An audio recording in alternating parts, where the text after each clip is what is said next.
میری الفت مدینے سے یا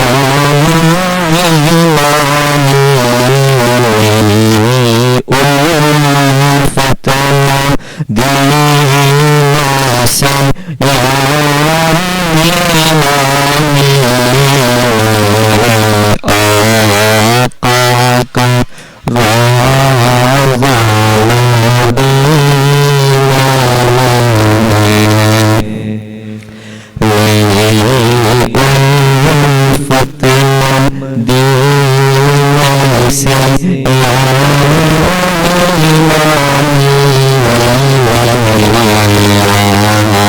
آقا کا روضہ الفت مدینے سے آقا کا روضہ کی جانب نہ کیسے کھینچو مدینے کی جانب نہ کیسے کھینچو میرا دین اور دنیا مدینے میں ہے پھول کھلتے ہیں پڑھ پڑھ کے صلی علی پھول کھلتے ہیں پڑھ پڑھ کے صلی علی جھوم کر کہہ رہی ہے یہ باد صبا جھوم کر کہہ رہی ہے یہ باد صبا ایسی خوشبو چمن کے گلوں میں کہاں ایسی خوشبو چمن کے گلوں میں کہاں جیسی خوشبو نبی کے پسینے میں ہے میری الفت مدینے سے کیوں ہی نہیں میرے آقا کا روضہ مدینے میں ہے اپنے روضے میں زندہ ہے میرا نبی اپنے روضے میں زندہ ہے میرا نبی روضہ جنت ہے شک تو نہ کرنا کبھی روضہ جنت ہے شک تو نہ کرنا کبھی مردے جنت میں ہوتے نہیں دوستوں مردے جنت میں ہوتے نہیں دوستوں اور وہ جنت کا ٹکڑا مدینے میں ہے میری الفت مدینے سے یوں ہی نہیں میرے آقا کا روضہ مدینے میں ہے ایک ہے جنت تیری ایک ہے حجرا تیرا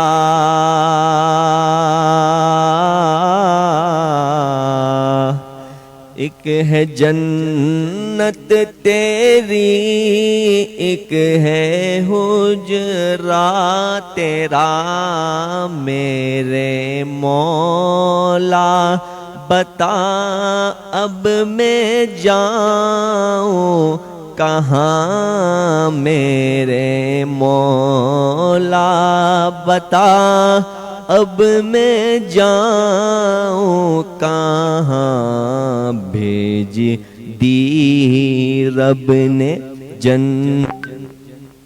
اسی حجرے میں، بھیج دی رب نے جنت اسی حجرے میں، امی عائشہ کا حجرہ مدینے میں ہے، میری الفت مدینے سے یوں ہی نہیں، میرے آقا کا روضہ مدینے میں ہے، میں مدینے کی جانب نہ کیسے کھینچوں، میرا دین اور دنیا مدینے میں ہے۔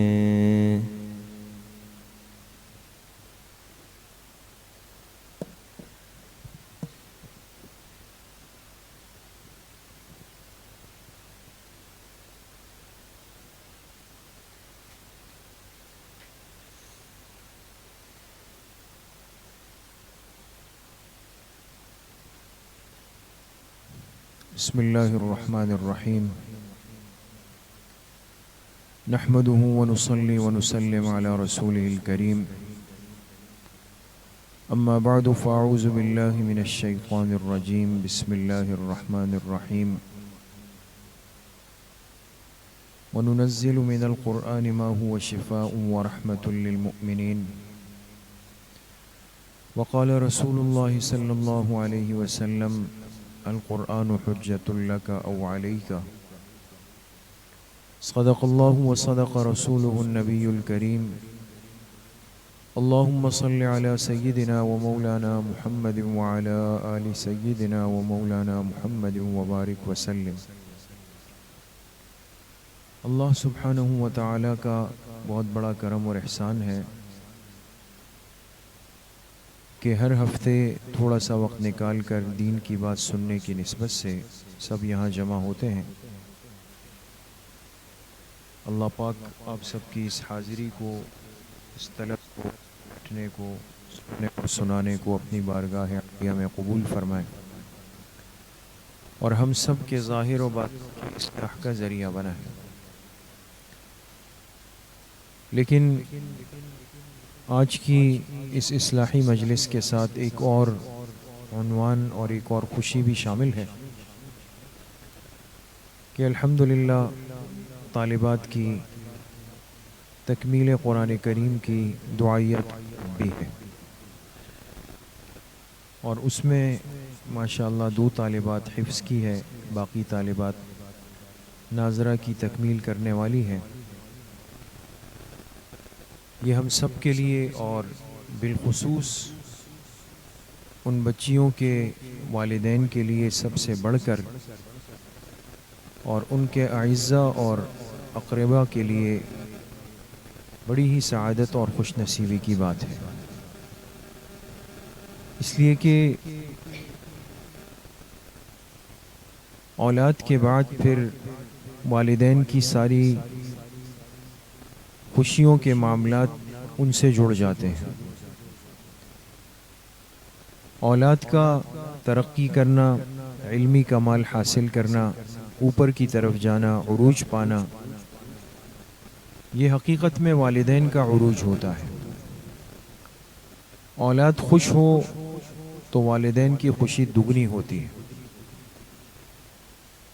اولاد اگر کوئی کمال حاصل کر لے تو والدین کی طبیعت میں، صحت میں بہت ہی ترقی ہو جاتی ہے۔ تو وہ والدین کتنے خوش نصیب اور خوش قسمت ہوں گے کہ جن کی زندگی میں اور جن کے حیات میں ان کی بچیوں نے آج یہ سعادت حاصل کی ہے۔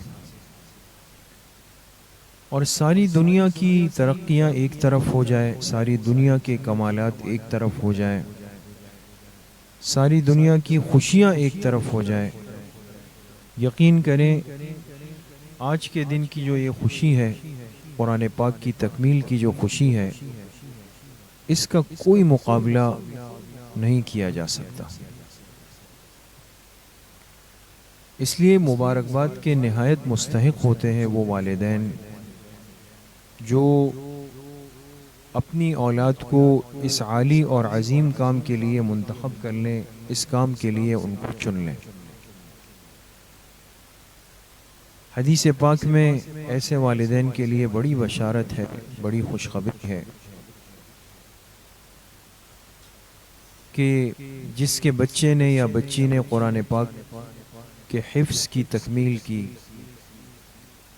تو فرمایا ایسے والدین کو قیامت کے دن نور کا تاج پہنایا جائے گا، اور وہ تاج ایسے ہوں گے، اس کی روشنی ایسی ہوگی کہ سورج اور چاند کی روشنی اس کے سامنے ماند پڑ جائے گی، کمزور پڑ جائے گی۔ اور یہ بچے اس سخت موقع پر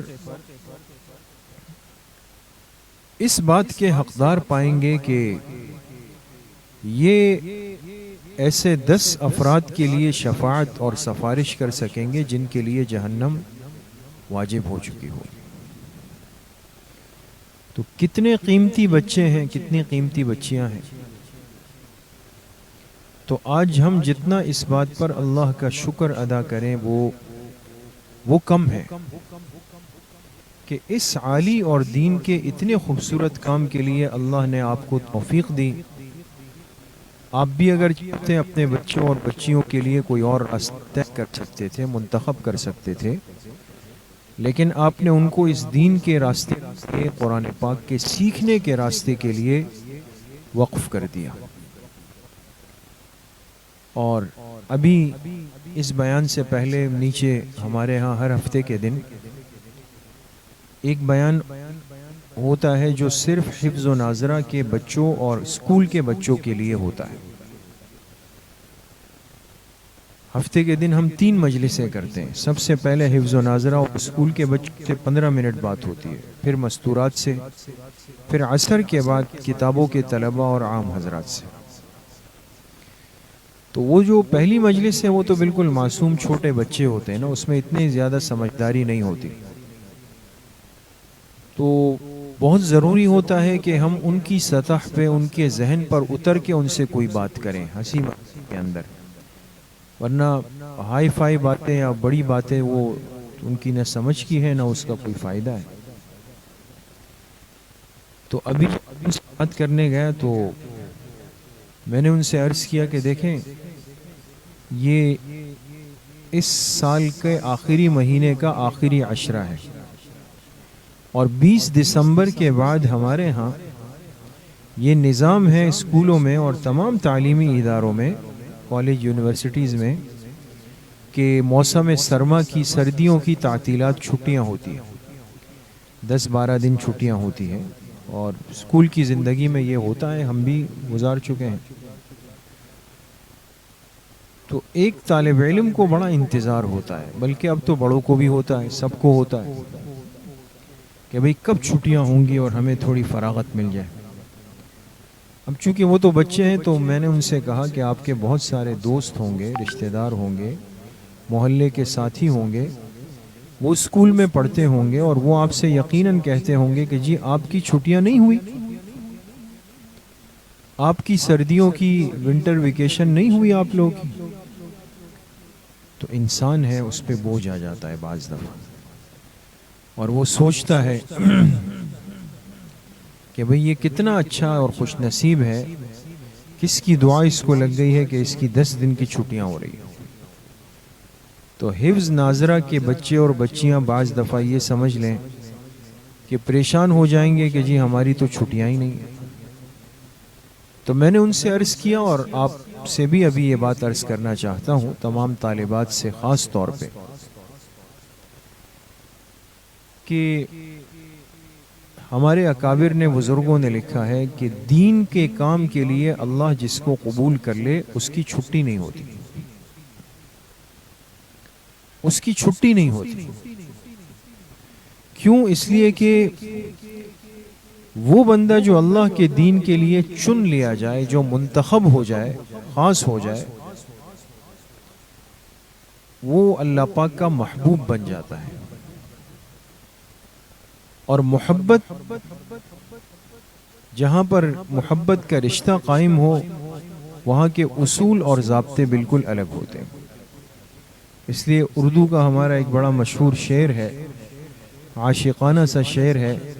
شاعر کہتا ہے، مکتب عشق کا دستور نرالا دیکھا، اس کو چھٹی نہ ملی جس نے سبق یاد کیا. اس لیے کہ مکتب عشق کے اصول الگ ہوتے ہیں. اللہ پاک سے جو بندہ عشق کرنے لگ جاتا ہے، اللہ کی محبت کے اندر آ جاتا ہے، اس پر اصول بھی محبت والے چلتے ہیں. اور جو اللہ سے محبت کرتا ہے تو اس کو پھر چھٹی نہیں ملتی، اس لیے کہ وہ اللہ کے لیے خاص ہو گیا ہے. اس کی چھٹی کب ہے، اس کا آرام کب ہے، اس کا سکون کب ہے، اس کی راحت کب ہے؟ جس دن یہ اللہ کے حضور پیش ہو جائے گا. ورنہ اس دنیا میں اللہ کے لیے کام کرنے والے وہ چھٹی نہیں کرتے، وہ اپنے آپ کو تھکا دیتے ہیں.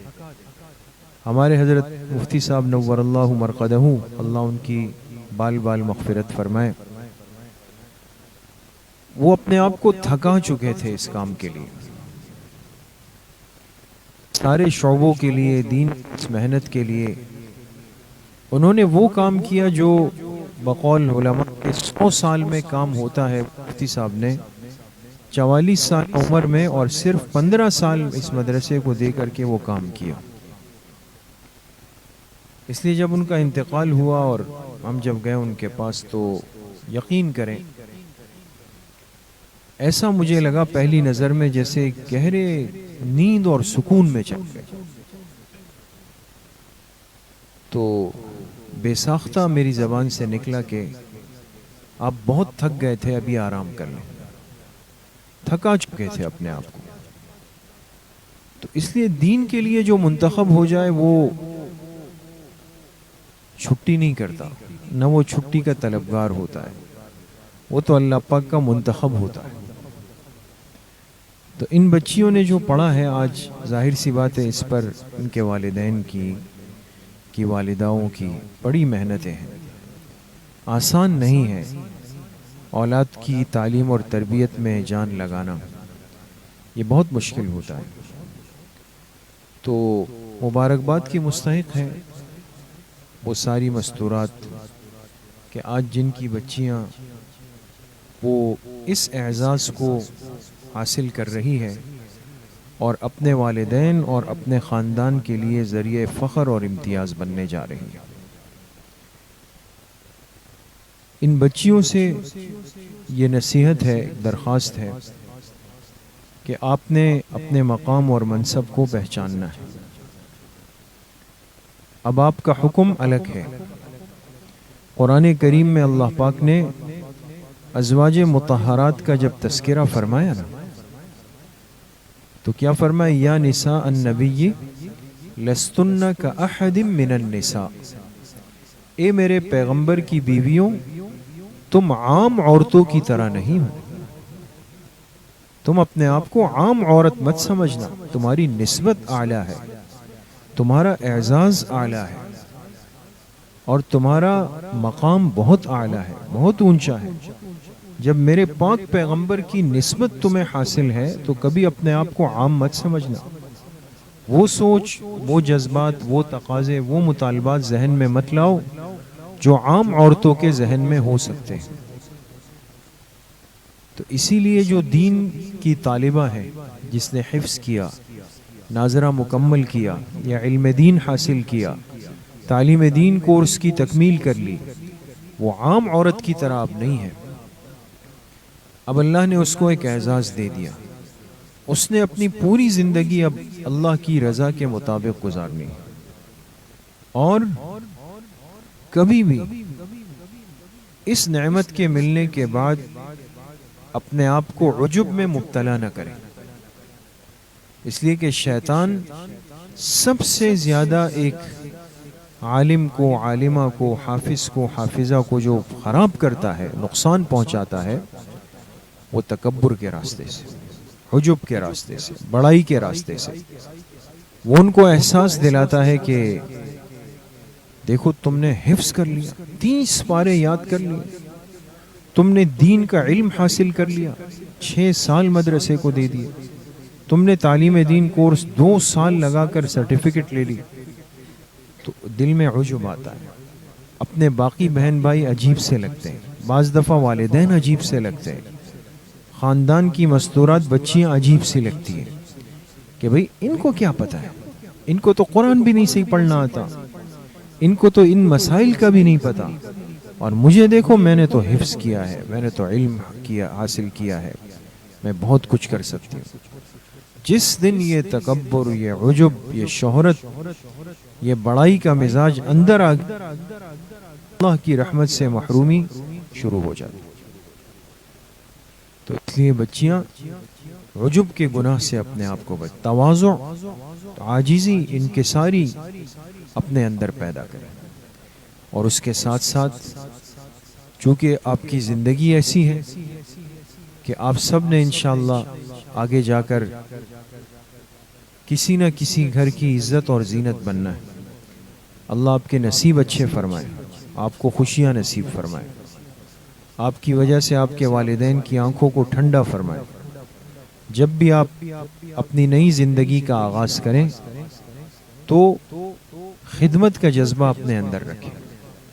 بعض دفعہ یہ شکایت ہوتی ہے کہ بھئی عالماؤں سے نکاح نہیں کرو، چونکہ ہماری مجلس ہے اس لیے میں یہ بات وضاحت سے کر رہا ہوں کہ ہر بات سامنے آ جائے اصلاح کی نیت سے۔